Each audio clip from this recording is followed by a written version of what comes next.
Welcome to episode 2 of INSiDE Rooms 101, and I'm joined today in the podcast room with Matt McLaren, who plays a character called Dara in the movie Rendlesham. Now, Rendlesham, for those who know anything about Rooms 101 and the film we're working on at the moment, is a horror movie slash sci-fi movie set in the mid-1980s, around about 7 years after the Rendlesham UFO mystery happened. So it's a kind of what if this went on and what if this then happened type film. The character of Dara is a traveller who lives in a hut or shack.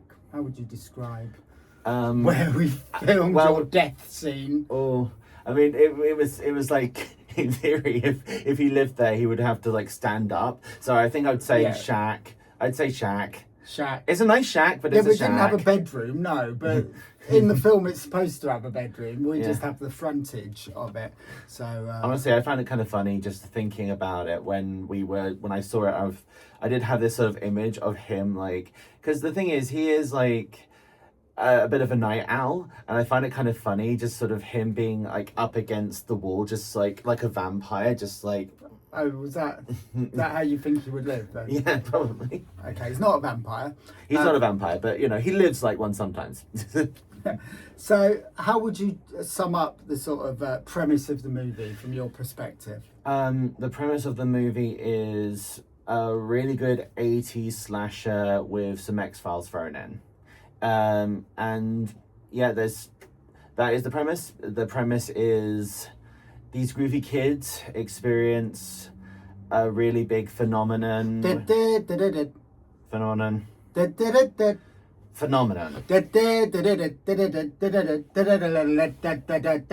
very interesting take on it, Matt. And there certainly is UFO themes explored in there.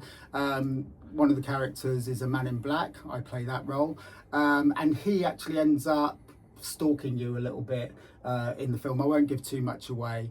Not that we care that people know that most of the characters get killed or die in some way, whereby it might be by a creature or a bullet or a knife. This happens throughout it, so it should come as no spoiler that the majority of the cast will die in this film. So having said that, I think I've already said what I kill you in it. And there was a really good scene actually, which I won't give much away about how I did kill you, but I actually love doing the kills in it. My character kills quite a lot of people, and I think the head count in the film is about 30 people who die by the wayside. And then it gets worse towards the end. Your experiences so far in filming have been what? Well, I have done 2 shoot days so far. I'm a relatively small one, although this guy keeps giving me extra bits, which I appreciate. So I've had one incident which was a local barn dance, which my character and the members of this town went to. So it was a day of me dancing and jigging around, which was a lot of fun. And you end up stopping the men in black. Yeah.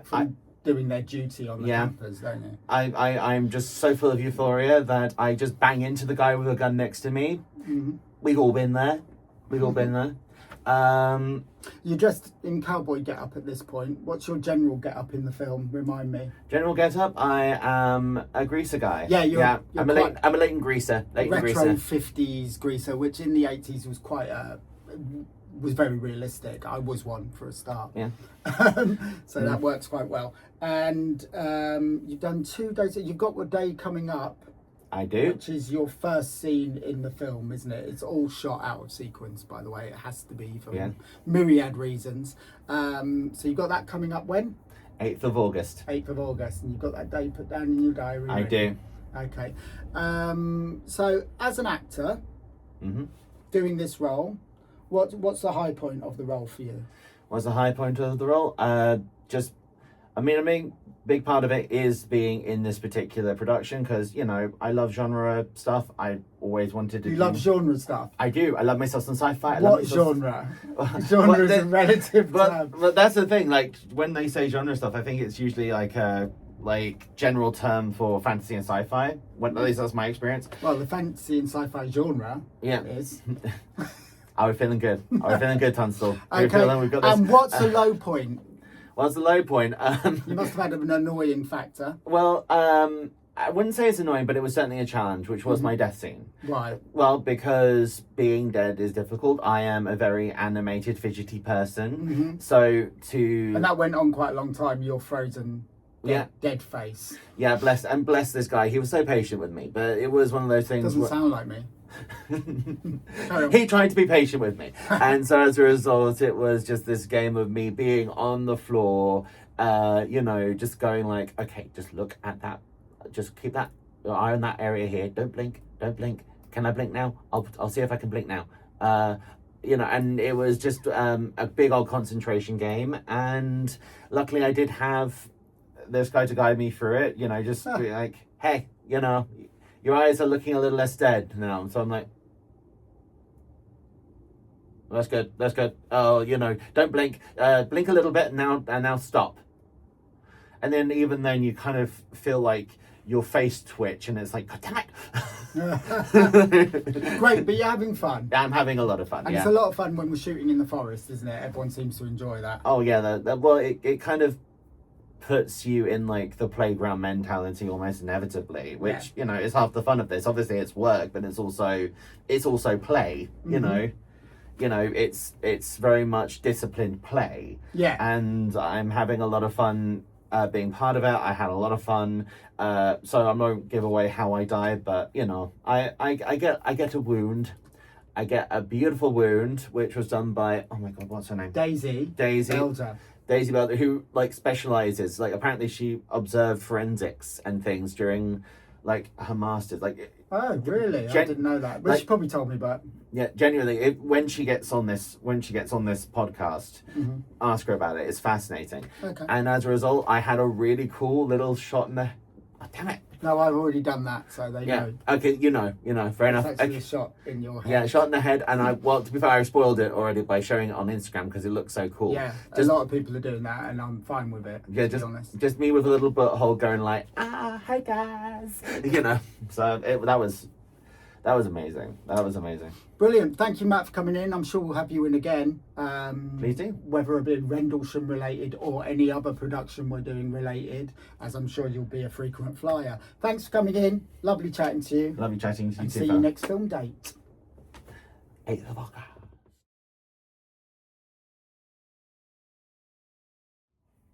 So, after a quick change of clothes, hairstyle and personality, I'm now joined in Rooms 101 with Michelle Plevin, producer at Rooms 101 and production manager on the new film Rendlesham. And also, first of all, before we get into it, Michelle, I'd like to talk a little bit about the recent trip to New York. If you could tell us a little bit more about that.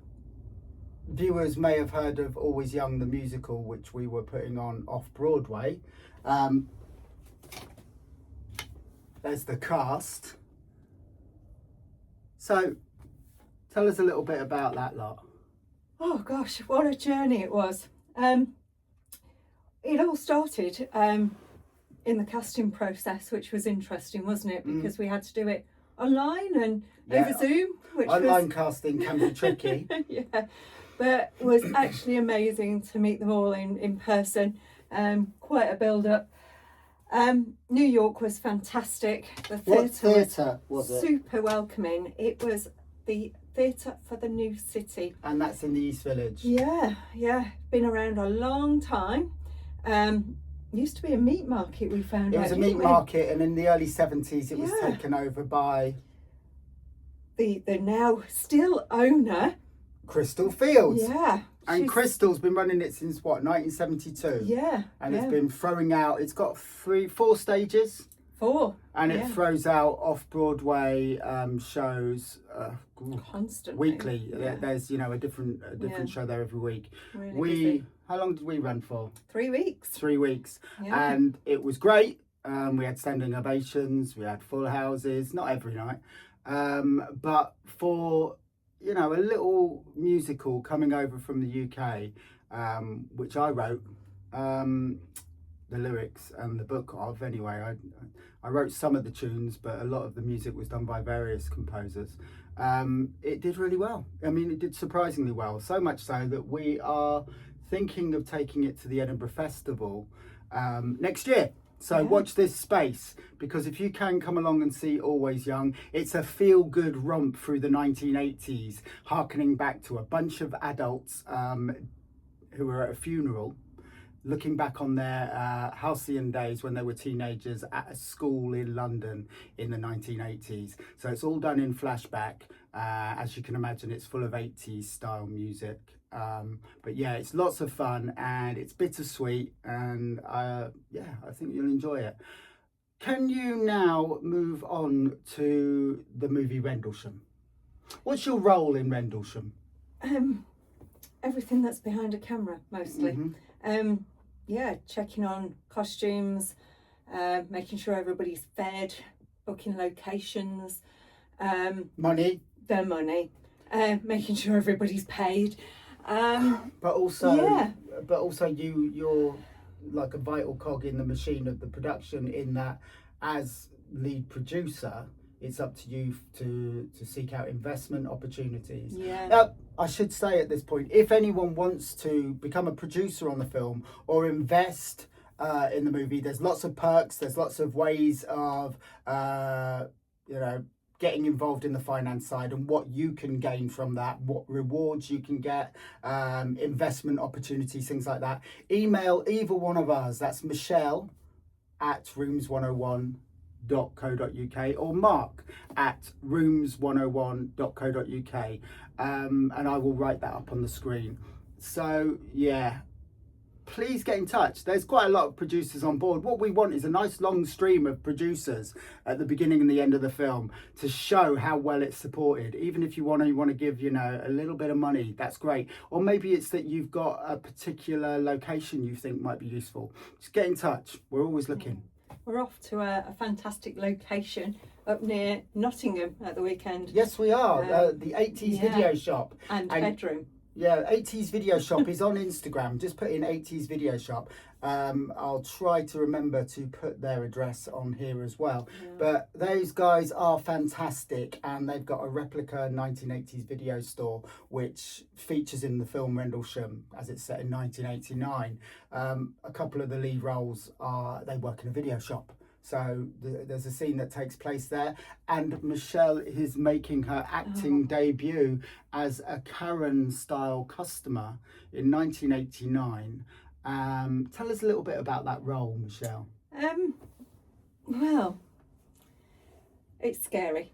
If anybody knows me and my acting background, they'll know it's zero. No, I did a little bit at school, but I wouldn't say it was a starring role. No, I think I've probably, if anyone knows my mum, used my mum as inspiration. She probably has, and you've learnt the lines, and I think, and I'm the director, so I should be a good judge on this. I think she's done remarkably well. It was just supposed to be a cameo, a bit of fun, but we've actually lengthened the scene a little bit because the character's delightful. So look out for Karen in Rendlesham, played by Michelle Plevin, the producer and production manager. So we're very excited for our trip up north tomorrow. We're going to film the video shop. So a couple of the cast are coming up with us to do that scene.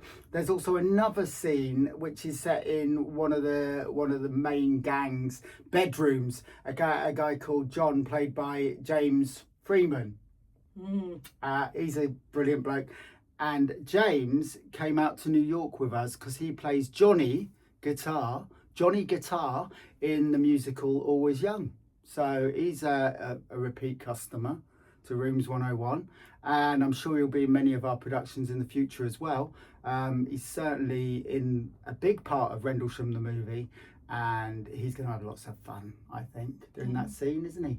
Yeah. It's a bedroom Hopefully scene. not too much fun.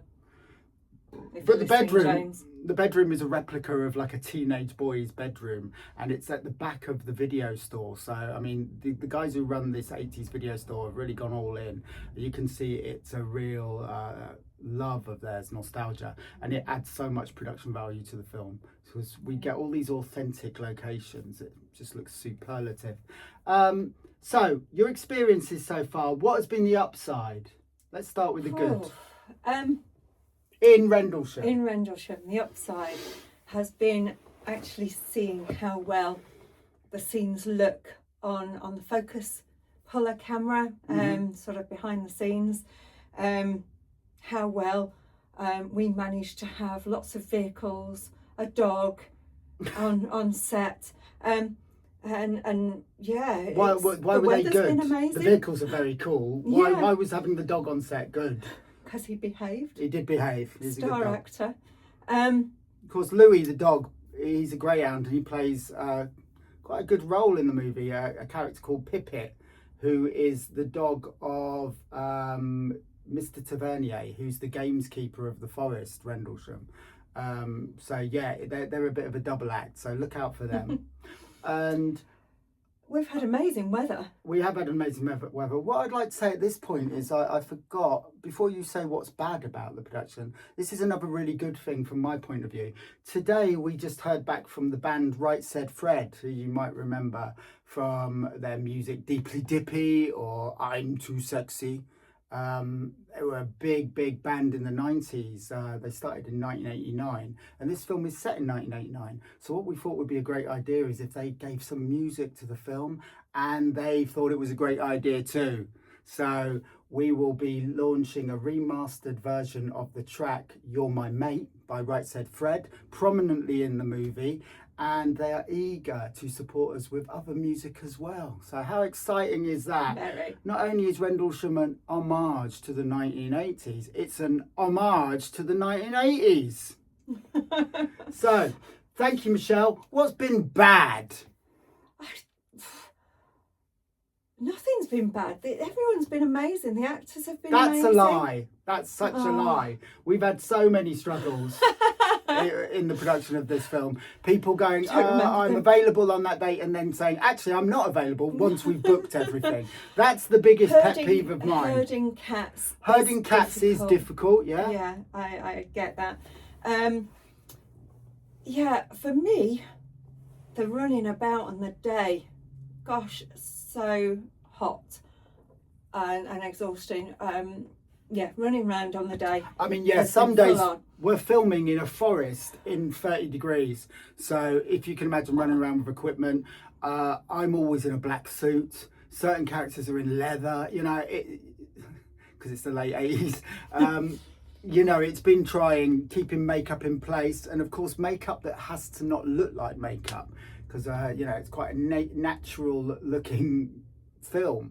But of course, there are some wilder 80s eye makeup situations. The girls go to town on the eye makeup. Mm-hmm. Well, I went to town on the girls' eye makeup. You did, yeah.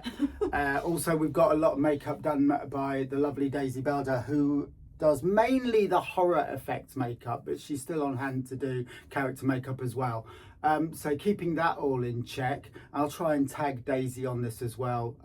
It's going to go out on YouTube, Spotify, and I always try and put this out on Instagram and Facebook as well, with the links. Yeah. Anything to add? What are your hopes for the future? What are your hopes for Rendlesham? What do you hope it will do in the world?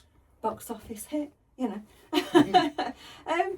No, I hope it will give people chills in their nostalgia of the 80s and friendships and adventures. Friendship's an important part of Rendlesham, isn't it? Why? Yeah. Well, because they are friends. Yeah, it's a big group of friends and they die. So there's a bittersweet approach to this film as well. We like bittersweet. After all. Yeah, it is a horror film, so we are not giving anything away by saying a lot of people die, really, because you'd expect that. Yeah.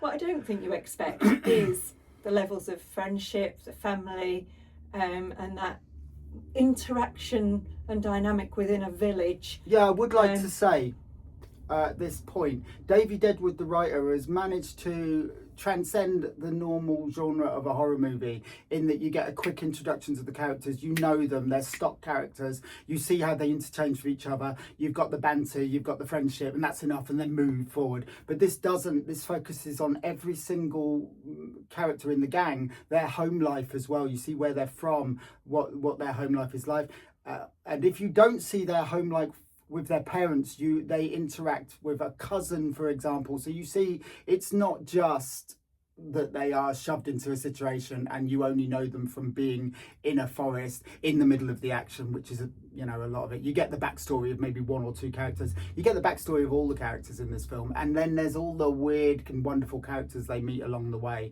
and you see them at home and at play too, including myself. Yeah, being quite weird, being Karen. Yeah. That's fine. Okay, so excited for the future, excited for tomorrow, and we're now going to do the catering for said day tomorrow. Yeah, good times. And check props and check costumes for the third time. All of that to do. Yeah. Day before shoot days are always hectic. Lots to do and double check to make sure nothing is forgotten. Absolutely, but we're having fun, and we'd like you to join us again for the episode 3. It will be probably next week of INSiDE Rooms 101.